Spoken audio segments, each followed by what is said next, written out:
Halo Sobat Santuy, today is the day. Jumpa lagi bersama gua di channel Warung Santuy. Apa kabar kalian semua? Semoga kalian baik-baik saja dan tetap santuy. Pada video kali ini, gua akan membahas alur cerita film yang berjudul Door in the Woods yang dirilis pada tahun 2019. Yuklah, daripada kalian penasaran dengan kisah lengkapnya, tanpa basa-basi lagi, kita langsung masuk aja ke isi filmnya.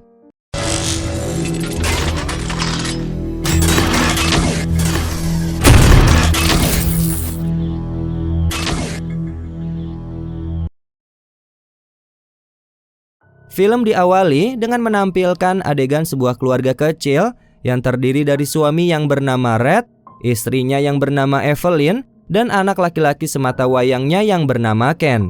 Keluarga kecil ini baru saja pindah dari kota ke suatu pedesaan yang dekat dengan hutan yang sangat indah. Kepindahan mereka dikarenakan Red mendapatkan pekerjaan sebagai seorang pengajar di sebuah sekolah berkebutuhan khusus di desa ini.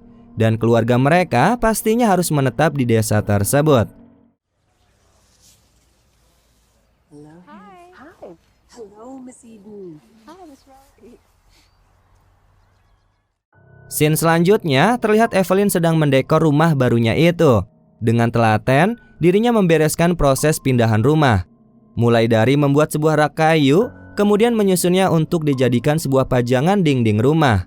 Tidak lama kemudian, Evelyn mendapatkan sebuah pesan dari sang suami yang memberikan sebuah kabar bahwa Red memerintahkannya untuk menjemput anak mereka di sekolah, dikarenakan Red sedang mengawasi beberapa pekerjaan. Singkat cerita, tibalah Evelyn di sekolahnya Ken. Di sana, dirinya bertemu dengan sang suami. Kemudian datanglah kepala sekolah yang menghampiri mereka. Kepala sekolah itu bernama Mr. Raleigh. Di momen itu juga, Evelyn mengungkapkan penghargaannya kepada kepala sekolah atas kebaikannya kepada keluarganya itu. Kepala sekolah pun meyakinkan Evelyn bahwa putra mereka secara bertahap mulai terbiasa beradaptasi dengan lingkungan sekolah barunya itu. Dan kepala sekolah pun akhirnya percaya bahwa keluarga Red akan cocok tinggal di kawasan pedesaan ini. Kemudian setelah berbincang, Evelyn pun langsung menghampiri putranya yang terlihat tengah duduk sendirian di taman sekolah. Evelyn pun memberikan Ken sebuah mainan baru. Kemudian ibu dan anak itu langsung bergegas masuk ke dalam mobil dan pulang ke rumah mereka. Kemudian di dalam mobil, Ken mulai menceritakan keluh kesahnya, yang dimana Ken berkata bahwa dirinya merasa frustasi akan sekolah barunya itu. Ken mengeluh bahwa gurunya jahat, kemudian murid-murid lainnya tidak menyukainya, dan Ken juga terus mendapatkan masalah. Sebagai seorang ibu, Evelyn pun mencoba untuk menenangkan putranya itu dengan memberikan pengertian bahwa semua yang dirasa dan dipikir oleh Ken itu semua hanyalah perasaannya saja karena baru saja pindah ke sekolah itu. Di sini, Ken bersikeras tidak ingin bersekolah di sekolahan tersebut. Tetapi Evelyn mengatakan bahwa menarik kembali Ken dari sekolah itu adalah bukan suatu pilihan yang baik. Evelyn meyakinkannya bahwa dia dan ayahnya Ken melakukan semua yang terbaik yang mungkin bisa mereka berikan untuknya. Singkat cerita, Evelyn sudah kembali ke rumah. Dia kini tengah berbicara dengan ibunya melalui sambungan telepon. Tiba-tiba bel pintu rumah pun berbunyi, yang ternyata Evelyn kedatangan seorang tamu bernama Juriah. Juriah ini ternyata adalah temannya Evelyn. Kebetulan Juriah ini adalah seseorang yang memiliki ilmu penglihatan akan suatu hal yang gaib atau sering kita kenal dengan sebutan paranormal. Di sini Juriah mengingatkan Evelyn bahwa dirinya harus berhati-hati, meskipun Juriah tidak terlalu spesifik mengatakan tentang apa yang dimaksudnya itu. Tidak lama kemudian, Red kembali ke rumahnya bersama dengan Ken yang merasa sedih setelah dirinya diintimidasi di sekolah oleh teman-teman sekelasnya. Red pun bertukar salam dengan Juriah sebelum Red menarik Evelyn ke samping, dan kemudian Red menanyai Evelyn tentang mengundang Juriah ke rumah mereka untuk yang ketiga kalinya ini. Evelyn pun berkata bahwa dia ingin Juriah memberkati rumah yang mereka tempati sekarang ini. Setelah diskusi singkat antara Red dan Evelyn, akhirnya Evelyn pun dengan sopan meminta Juriah untuk pergi meninggalkan rumah dan kembali lagi minggu depan. Can you come back later? Can he? Blessing. Next week. Selanjutnya, Evelyn mendatangi sang suami yang tengah berada di kamar mandi. Tanpa basa-basi, Evelyn pun bertanya tentang apa yang terjadi kepada Ken di sekolahnya itu. Red kemudian menjelaskan bahwa Ken memukul salah satu teman kelasnya itu, sementara anak-anak lainnya mentertawakannya, dan sekarang Ken mendapatkan skorsing 3 hari di sekolahnya itu. Kemudian mereka pun mendatangi Ken. Ayah dan ibu itu memberikan hukuman bahwa Ken dilarang bermain video game dan menonton film dan TV setidaknya selama 2 minggu ke depan. Tetapi di sini, Evelyn dan juga Red memberitahukan kepada Ken bahwa mereka akan pergi mendaki hutan. Hal tersebut membuat Ken menjadi bersemangat. Kemudian pada keesokan harinya, tepatnya di pagi hari, Ken yang sudah berpakaian rapih pun memasuki kamar orang tuanya, yang dimana Ken terlihat melompat-lompat di atas ranjang tidur dengan perasaan gembiranya itu. Sementara itu kedua orang tuanya masih terlelap tidur, dan kemudian mereka pun terbangun dikarenakan ulah dari putra semata wayangnya itu. Singkat cerita, kini mereka sudah berada di dalam hutan. Red dan Evelyn pun mulai mendiskusikan mengenai kondisi kesehatan putra mereka itu. Di momen ini juga, Red menunjukkan kepada Evelyn mengenai toko online yang baru saja dia dirikan untuknya.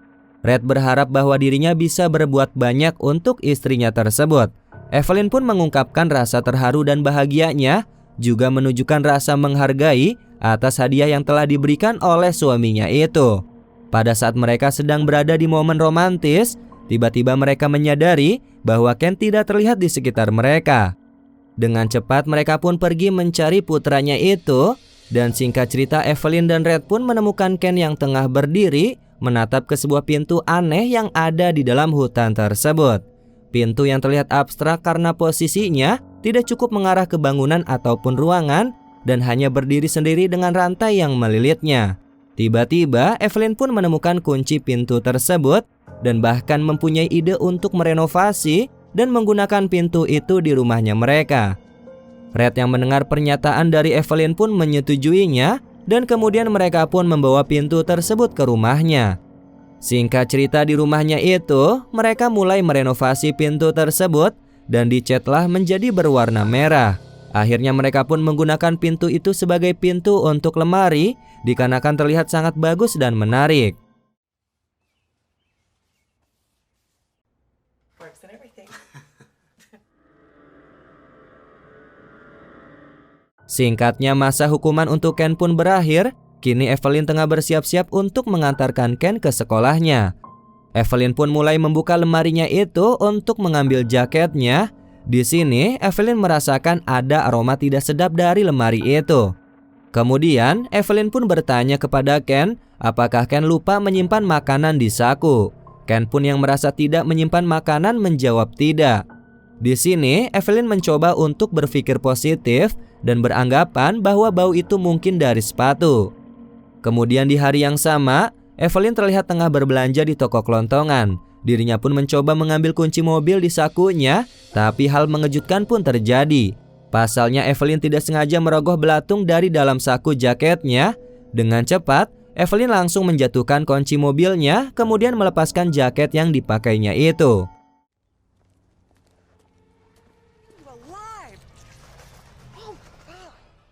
Singkat cerita pada malam hari, Evelyn pun mengeluh kepada Red mengenai kejadian yang dialaminya di siang hari.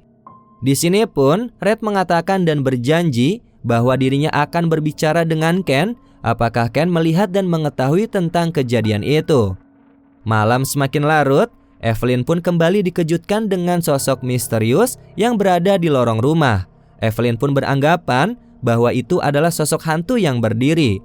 Tetapi pada saat dirinya menyalakan lampu dan tiba-tiba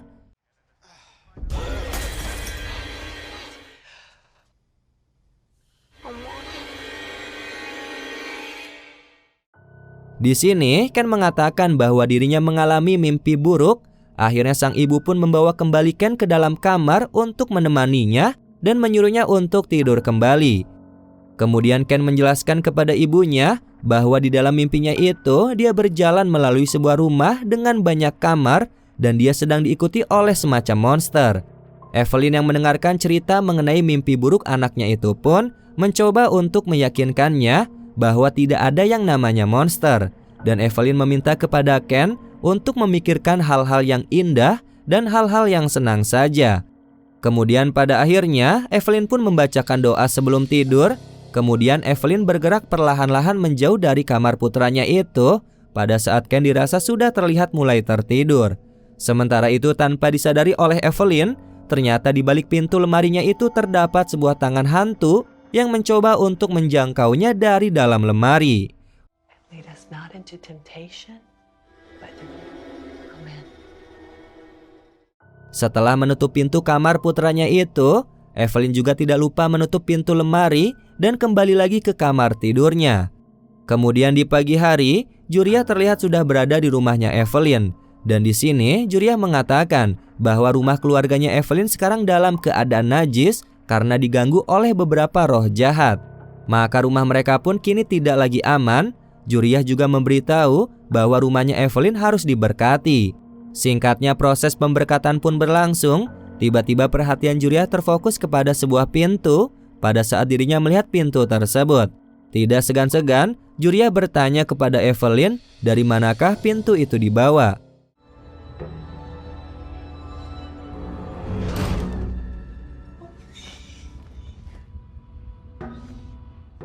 Sebelum Juriah pergi dari rumahnya Evelyn, Juriah pun berpesan kepada Evelyn untuk segera membuang pintu itu dari rumahnya dan kemudian membakarnya. Juriah juga memperingatkannya untuk berhati-hati dengan barang-barang yang dia bawa ke rumah. Singkat cerita, pada malam hari, terlihat Red tengah mencoba untuk melepaskan pintu lemari tersebut. Tampaknya agak sulit dan akhirnya pintu itu pun belum bisa dibuang keluar dari dalam rumahnya.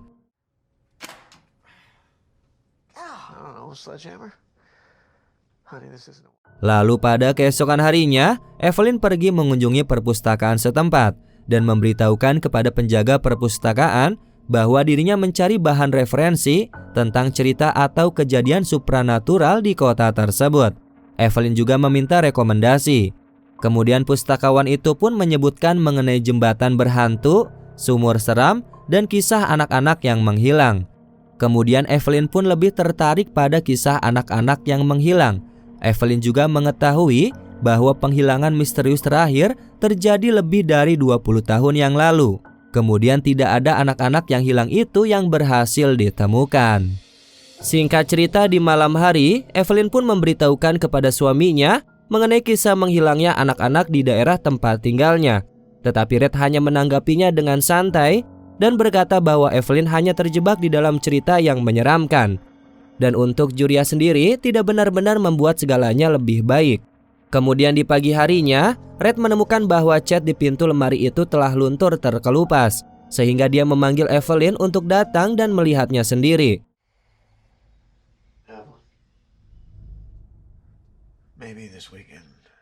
Singkat cerita, kini Evelyn sendirian di rumahnya. Dirinya tidak menyadari bahwa ada sosok hantu yang terus bergerak ke sana kemari di sekitar rumahnya. Sosok hantu itu juga masuk ke dalam lemari dan kemudian menutup pintu lemari tersebut. Sontak Evelyn pun mendengar suara pintu lemari yang tertutup. Dengan terpaksa Evelyn pun memberanikan dirinya untuk membuka pintu lemari itu.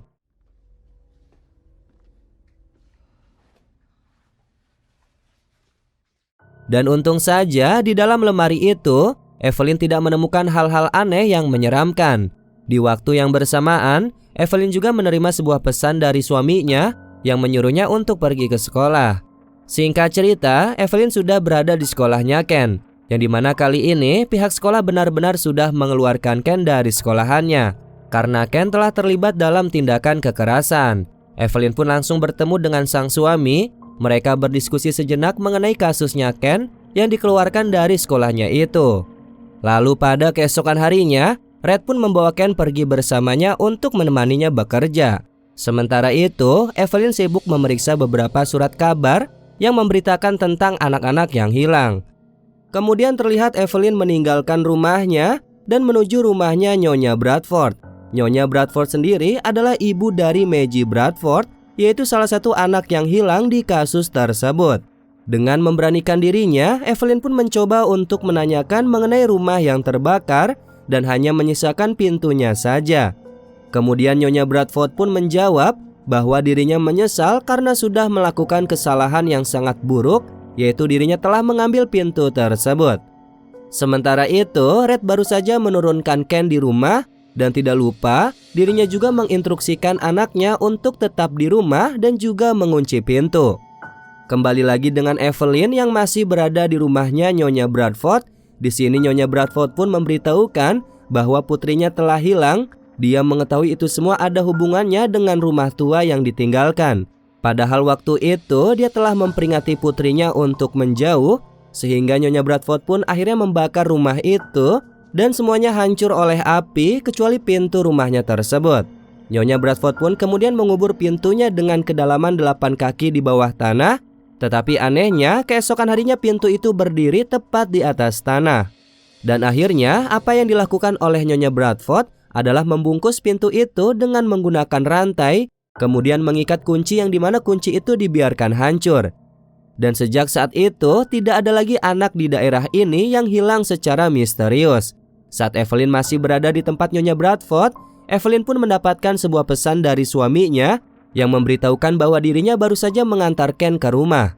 Sontak hal itu membuat Evelyn segera bergegas pergi keluar dari rumah Nyonya Bradford dan segera tancap gas untuk kembali ke rumahnya. Singkat cerita, Evelyn pun sudah sampai di rumah. Kemudian dirinya mencoba untuk membuka pintu, tetapi pintunya terkunci. Tidak lama kemudian, Red pun datang dan berhasil membuka pintu rumahnya. Akan tetapi mereka terlambat karena Ken kini sudah menghilang dan Ken sudah menjadi korban dari pintu terkutuk itu.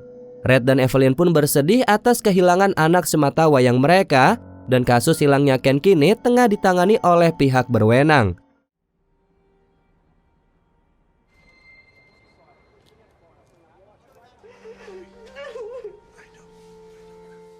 Setelah itu, Evelyn pun mengundang Juriah ke rumahnya. Juriah pun memberitahukan bahwa itu belum terlambat dan mereka mungkin dapat menawar kembalinya Ken. Tetapi mereka harus bertindak cepat. Pertama, Juriah memerintahkan suami istri ini untuk mengeluarkan pintu tersebut dari rumahnya. Kemudian membawanya ke tempat yang dimana pintu itu ditemukan yang tidak lain adalah di dalam hutan. Juriah juga memberitahukan bahwa mereka harus melakukan beberapa ritual di hutan untuk tawar-menawar dengan roh yang telah mengambil putra mereka, yaitu si Ken. Singkat cerita, mereka pun segera bergegas pergi ke hutan yang dimana pintu itu pertama ditemukan. Sejumlah ritual pun dilakukan dan akhirnya Juriah dapat berbicara dengan penjaga gerbang bernama Ampusa. Juriah pun lantas meminta akses ke iblis yang telah mengambil Ken. Akan tetapi Ampusa pada awalnya tidak mau memberikan akses kepada tuannya itu, yang Ampusa gambarkan sebagai pangeran kesedihan dan penderitaan. Juriah pun terus mencoba dan menjelaskan kepada Ampusa bahwa orang tua dari Ken bersedia untuk tawar-menawar dengan tuannya. Dan akhirnya setelah banyak desakan yang dilakukan oleh Juriah, Ampusa pun setuju untuk memberikan mereka akses ke tuannya dan memerintahkan Juriah untuk meletakkan kunci di bawah pintu. Dengan cepat Juriah pun meletakkan kunci tepat di bawah pintu dan tiba-tiba kunci itu pun menghilang begitu saja, seolah-olah sebuah tangan baru saja menariknya dari sisi lain.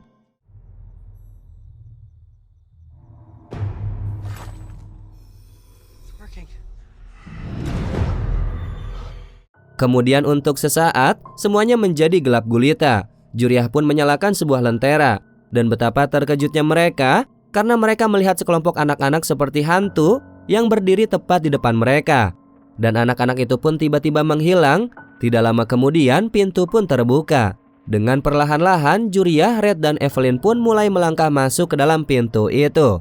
Mereka pun kini terlihat sedang bernegosiasi dengan iblis yang membawa anak mereka.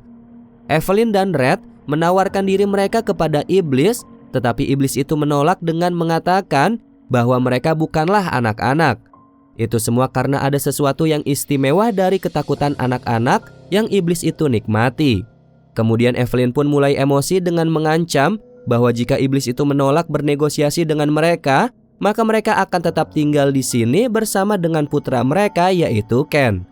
Tetapi iblis itu tidak gentar dan justru balik mengancam dengan mengatakan jika mereka memilih untuk tinggal di sini, malah membuat mereka terpisah dari Ken dan tidak akan dapat membawa anak mereka. Evelyn pun menjadi takut akan ancaman iblis itu dan meminta maaf karena telah mengancamnya. Juriyah yang memperhatikan itu semua mencoba untuk membantu dan menawarkan sebuah kesepakatan yang mungkin dirasa akan disetujui oleh iblis itu.